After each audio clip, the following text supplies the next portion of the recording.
Today we're going to continue to talk about the quote-unquote inverse trig functions. Yesterday we introduced arc cosine and arc sine. Arc cosine and arc sine were not the true inverses of sine and cosine because those functions did not have true inverses. However, those two functions, arc cos and arc sine, are tools that can help us to solve equations that have a sine or a cosine in them. Today, we're going to introduce the quote-unquote inverse of tangent. The tangent function also does not have a true inverse, but it is still occasionally useful for us to introduce a pseudo-inverse for tangent, which is called arctangent. So we're going to define arctangent, we're going to practice plugging some numbers into arctangent, we're going to define the domain and range of arctangent. We're going to have a look at some of the notation that is occasionally used for inverse trig functions and acknowledge some of the confusing parts about that notation. And then we're going to look at what is involved in calculating the values of the inverse trig functions using a calculator. Tangent, if we look at the graph of it, definitely fails the horizontal line test because the graph of tangent repeats. It repeats every pi units, and therefore any horizontal line would cross the graph of tangent in more than one location. So there's no true inverse, but there is a quote-unquote pseudo-inverse that can be used to help us to solve some equations that contain tangent. So the pseudo-inverse of tangent is called arctan, A-R-C-T-A-N for short, or sometimes it is represented by a tangent with a -1 next to the tangent. So what this will give you is an angle, specifically an angle between -90 degrees and 90 degrees, at which tangent outputs the number in the parentheses here.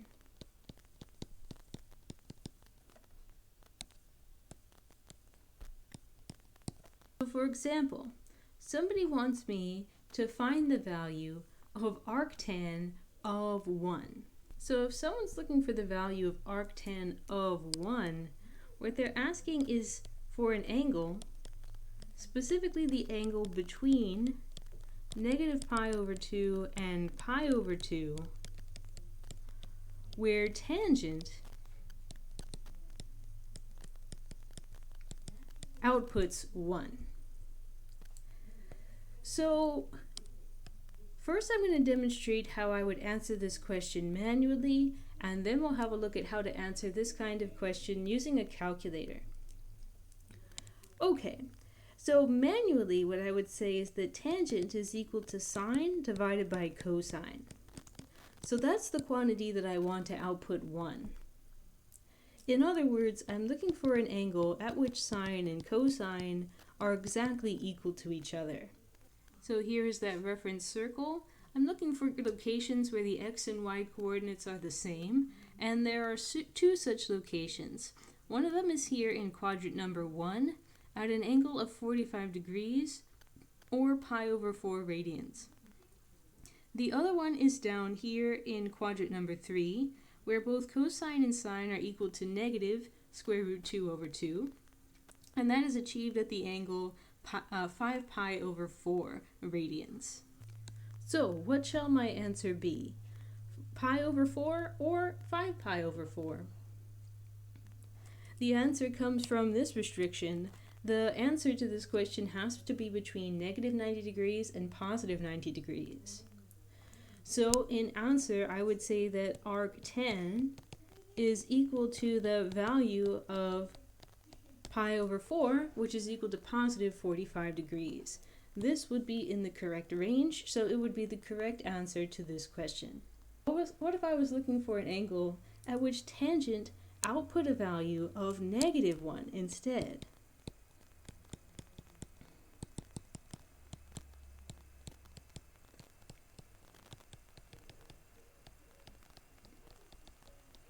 In this case, if I want tangent to output a -1, I'm going to need sine and cosine to output opposite values. So let's look on the unit circle for a location where sine and cosine are equal but opposite. So I can see two locations on this graph where the answers for sine and cosine are equal in value but opposite in sign. The first such location is over here on quadrant number 2, at the location where the angle is 3 pi over 4. At this location, cosine is negative and sine is positive, square root 2 over 2. Also, I see another possibility down here in quadrant number 4, where the angle is 7 pi over 4 radians. The cosine is positive and the sine is negative in this quadrant. So the question is, should I answer with 3 pi over 4? Or should I answer with the angle 7 pi over 4? The answer is neither. Neither one of these angles is in the correct range. We need angles that are between negative 90 degrees and positive 90 degrees, and neither one of these two angles fits the bill. They are both too large. They are both larger than 90 degrees. So I'm going to need to find another angle which is coterminal to one of these two, which actually has the correct size between negative 90 degrees and 90 degrees. Now, because I'm looking for an angle that is between negative 90 and positive 90, I know that I should be looking for an angle that is pointing into either quadrant number 1 or quadrant number 4. Because 3 pi over 4 is not even pointing into the right quadrant, I'm going to completely forget about it. And I'm going to focus on trying to find an angle which is coterminal to 7 pi over 4, which is at least pointing into one of the correct quadrants. Now, to find an angle coterminal to this, what I'm going to do is I'm going to try and subtract 2 pi from it. I'm going to go backward by a full rotation, trying to get an angle which is small enough that it's less than 90 degrees. Now when I do this, I end up with the angle negative pi over 4, and this one points into quadrant 4 and is the correct size, negative 45 degrees. So my answer to this question would be that the value of arctan of -1 is equal to negative pi over 4. Let me demonstrate to you how to use a calculator. Okay, so again, I am without access to my Texas Instrument, so I'm going to demonstrate to you how I would do this on the Windows 10 calculator and on an online calculator like Wolfram Alpha. For the Windows 10 calculator, first of all, let's acknowledge the fact that I am in degrees mode. So whatever angle I am given by the calculator is going to be an angle in degrees. So I'm going to open up the trigonometry submenu, and currently I cannot see any of the inverse tangent, any of the inverse trig functions. Currently it's only showing the regular trig functions. So I'm going to hit the secondary button, and that's going to toggle all of the regular sine, cosine, tangent, etc. into their inverse equivalents, which is represented by a -1. So I have 0 in the calculator. I'm going to apply tangent inverse to that, and it says tangent inverse of 0 is equal to 0 degrees. Now let's make sure that this makes sense. First of all, an angle of 0 degrees is between negative 90 and positive 90, so that's a-okay. Let's confirm that if we plug in an angle of 0 to tangent, that 0 is the result. Sine of 0 degrees is equal to 0, because the y-coordinate is 0 at the far right side of the unit circle, and cosine outputs positive 1. So tangent does indeed output a value of 0 when the input is 0 degrees. So let's try it with this next exercise. What is the value of arctan of square root 3? And let's go ahead and find the answer in degrees as well. I'm going to take 3 and apply the square root function to it, and that gives me about 1.7. Now I'm going to go into the trigonometry submenu, hit second, and then hit the inverse tangent button, and it says, aha, the angle at which tangent outputs square root 3 is equal to 60 degrees.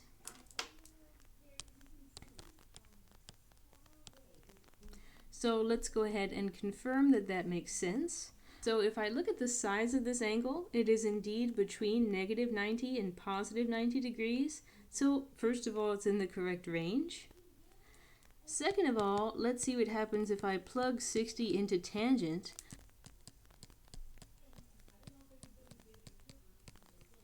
Now if I look at my unit circle, sine is going to produce a value of root 3 over 2. Cosine is going to produce a value of 1 over 2. And if I simplify that fraction, I will indeed get square root 3. So here I'm being asked for the value of arctangent, evaluated at negative 1 divided by square root 3. Now this particular number, 1 over square root 3, is a little bit annoying to type into the Windows 10 calculator, so let me use this as an opportunity to demonstrate one of the online calculators, and my go-to is usually Wolfram Alpha. So I'm going to type in arctan and then a minus 1 divided by sqrt for square root 3, close parenthesis. Oops, and that should be arctan, not just arc.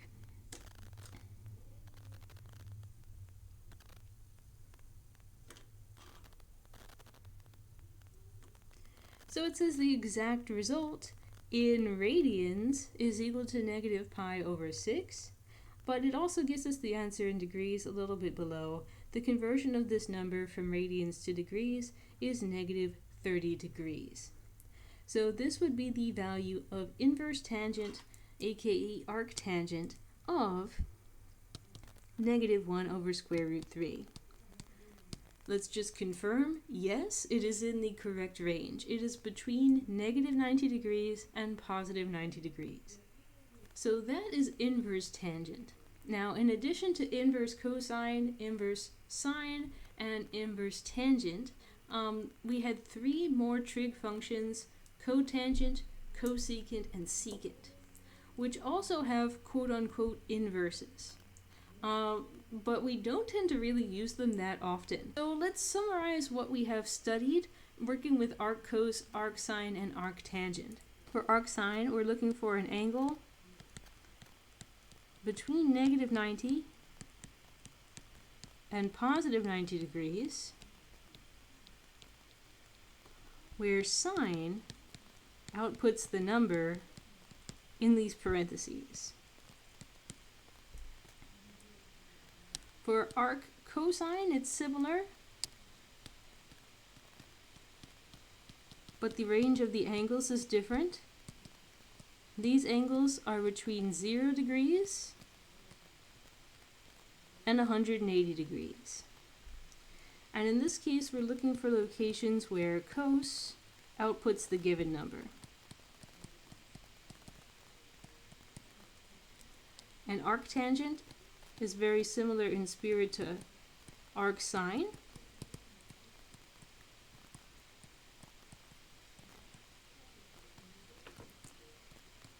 The angles are between negative 90 degrees and 90 degrees, and we're looking for locations where tangent outputs the given number.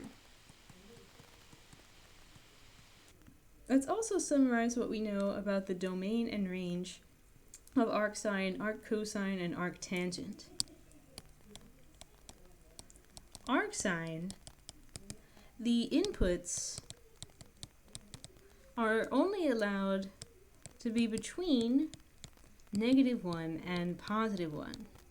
Why? Because sine of x can only output values between negative 1 and positive 1. What is the range here? The outputs of arcsine are between negative pi over 2 radians and positive pi over 2 radians. For arccos, the only inputs that are allowed here are between -1 and +1, again, because in this case the x-coordinates on the unit circle are trapped between those values. And in this case the outputs are between 0 and pi radians. Arctan is a little special because arctan is not directly related to either of the coordinates on the unit circle. The inputs of arctan can be anything, but the outputs are limited. By definition, the outputs have to be between, again, -pi/2 and pi/2. To close out today's video, I just want to make a comment about the notation for the quote-unquote inverse trig functions, and in particular why I personally do not like to use the notation where you have the trig function with the symbol of -1 above the function's name. I always prefer to use the notation where you do ARC before the function's name. The issue, right? Back in video number 4, we said that something like sine with the number 2 above the function is special notation for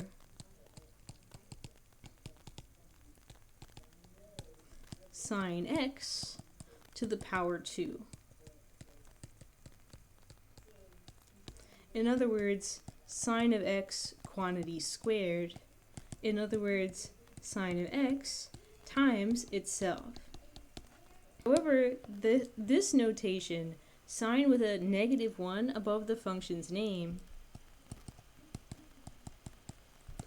does not mean sine of x to the power -1. Remember, if I raise something to the power -1, that's equivalent to reciprocating it.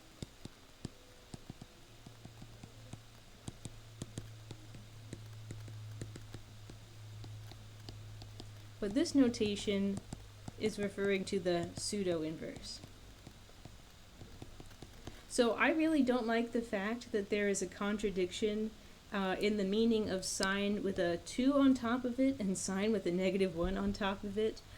So you will almost never see me using sine -1 to represent the inverse. I always will write this down as arcsine of x instead, just to avoid this conflict in notation. That concludes today's material. We defined the pseudo-inverse of the tangent function, which is called arctangent, and we practiced evaluating tangent by hand at several locations. Then we practiced evaluating tangent using the calculator. We summarized some of the results between today and yesterday of the inputs and outputs of the inverse trig functions, what those inputs and outputs represent conceptually, as well as the allowed values for the inputs and the outputs. And then we discussed a little bit of an issue to do with the notation that is commonly used for the inverse trig functions.